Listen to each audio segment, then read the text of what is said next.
Good afternoon. Welcome to another edition of the Madison View. My name is Ralph Scott.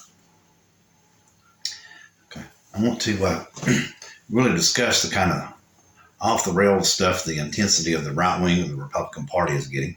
Of course, the CPAC really brought out a lot of the intensity of the right-wing extremists. Okay. Now, what the Republicans say is they are true patriots. Okay. Now, if you go by the history of the United States, okay,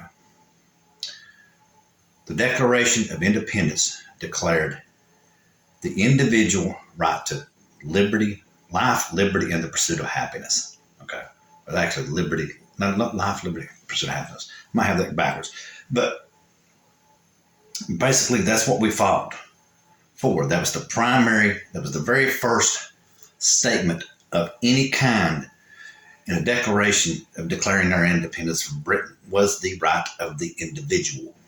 Okay. The Republican Party at the CPAC convention and numerous other occasions, I mean, just mainly the CPAC, there was a speaker that got up there and said that transgender and transitioning and all this kind of stuff was a danger to society. Okay.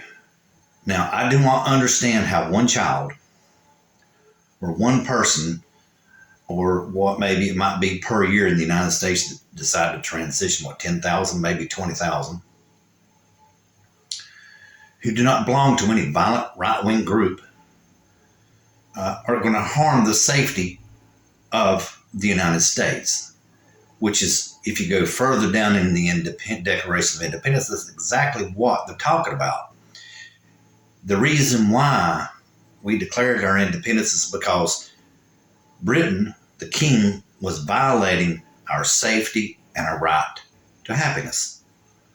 That's why they chose to do the revolution, because the individual's rights was being trampled on by tyranny. And a good classic example of that, of course, like I said, is right-wing extremism. Okay.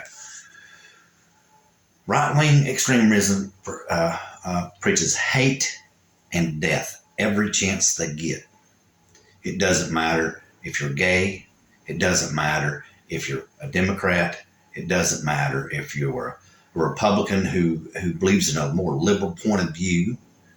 And I can go down the list, all the way down the list. Okay. They promote violence against their enemies. So therefore, I think we, as the people of the United States, need to declare our independence from the Republicans, from the extremist Republicans that are in politics, the extreme fringe groups of hate, okay? Because they are endangering the safety of the individual citizen of the United States unless you agree with them, unless you comply to what they say, which is tyranny, because they are trampling upon the individual's right to the pursuit of happiness. They are in 100% violation of the Declaration of Independence of the United States, which is what we fought Britain for and gained our independence. Okay? So they get up on their fence, or get up on their pedestal and say that they're a perfect people, because we had one in North Carolina that said the way he believed in God was better than everyone else. So he didn't have any time for anyone else. I mean, I can understand believing in your convictions and everything. Now, don't get me wrong. You have the right to your point of view, but when you start taking actions like you preach to a child who doesn't really know any better, and he goes in a grocery store and shoots people because they're black. You preach to so much against a community that someone goes in a nightclub and shoots them because they're gay. And these are actual factual attacks by the right-wing extremists. Then you have a representative of this country who has done nothing but done her valiant effort to try to serve this country or her state that she represented in her district at the best of her abilities. Well, you send a right-wing extremist, juice him up, and he goes in and attacks her 81-year-old husband. I mean, think about how much danger does an 81-year-old man pose to democracy, which is what the whole entire Declaration of Independence is about. Once you start infringing upon someone's right, you affect their safety and the right to pursuit of happiness. That is why we declared independence from Britain. Okay. Now here's the thing. Like I said, I'll repeat myself one more time. Right-wing extremists will take a whole entire groupthink, okay, and impose their will upon someone else because it's what they consider a danger to our society. They're not even taking another point of view into consideration. And I'll tell you right here now, I'm one of those people. You are extremely dangerous. You preach hate. You get people fired up who are marginalized in this community and in the United States, period. And they get consumed with hate and they go out and kill people. And you are doing it, and you knowingly do that. You keep this cauldron stirred up because you're trying to achieve absolute power. You are an authoritarian. You do not believe in the democratic process whatsoever. You have no morals whatsoever about how you're going to achieve that. Standing on someone else's back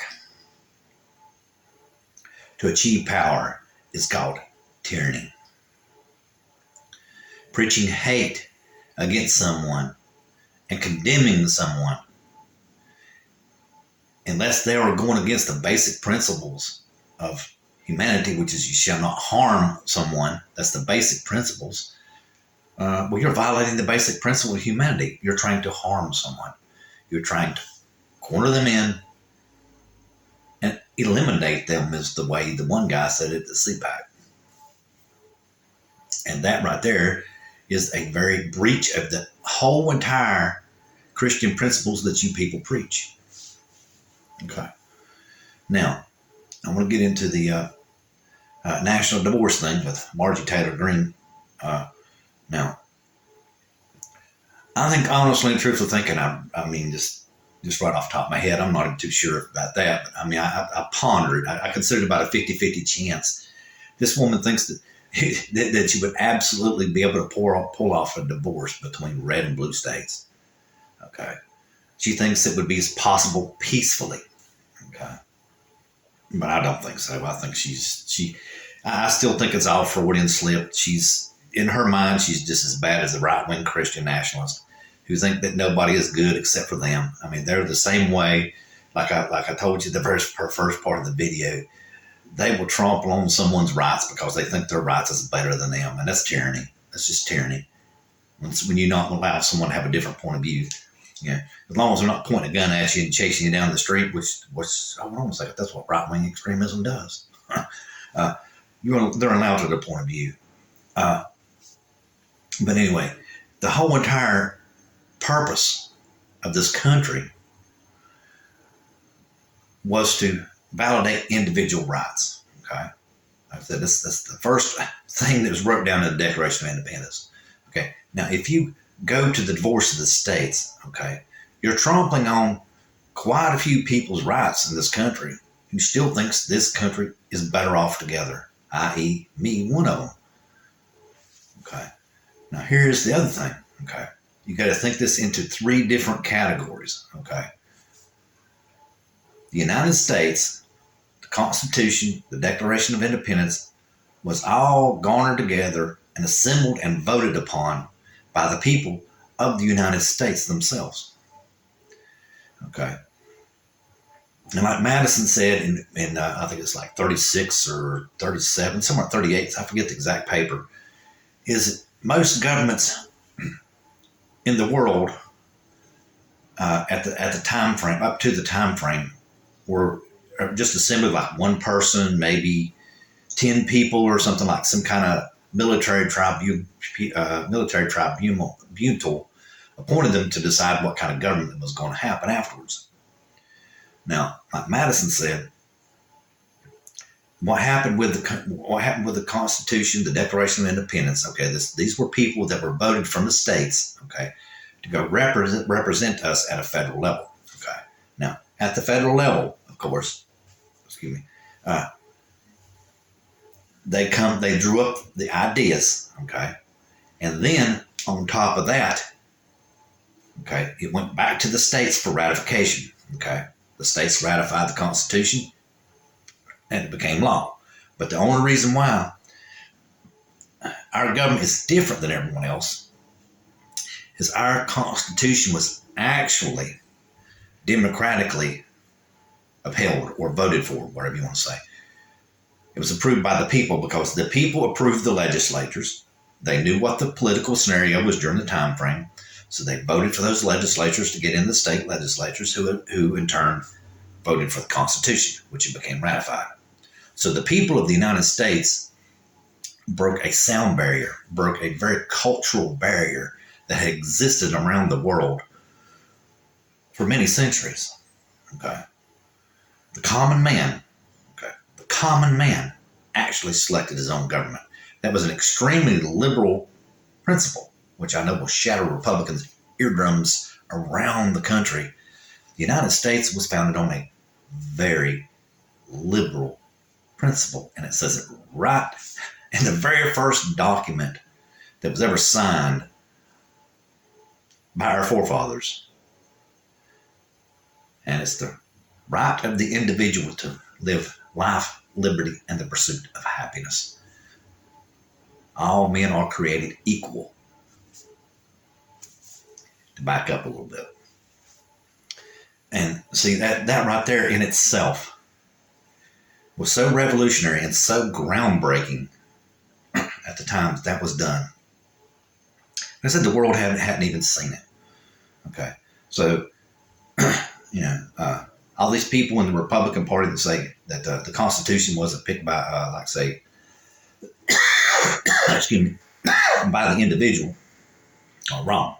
The whole entire basis of every document that was ever signed in the early parts of this country's history were all ratified by the individual to the right to vote through our democratic process. So don't let these people fool you. They were blowing smoke at you because they want to achieve authoritarian power. They're only after their own wallets. And that's all I like to say. Good night.